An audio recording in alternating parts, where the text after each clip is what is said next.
വിവരമുള്ള ലോകം പുണ്യ നബിയെ അംഗീകരിച്ചിട്ടുണ്ട്. പ്രവാചകന്റെ വിമർശകന്മാർ പോലും.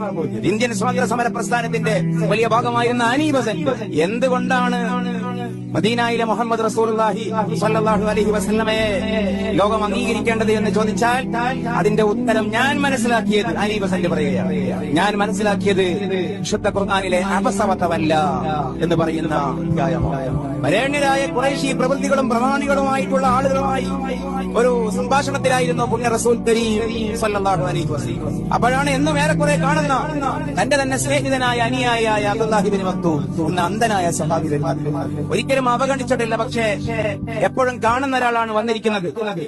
അധികം സംസാരിക്കാൻ കിട്ടാത്ത നേതാക്കന്മാരാണ് മറ്റൊരു ഭാഗത്ത്.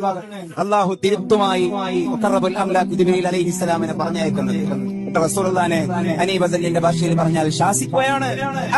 മുഖം ചൊളിച്ചു കളഞ്ഞില്ലേ, ഭവനിക്കാതെ വിട്ടില്ലേ,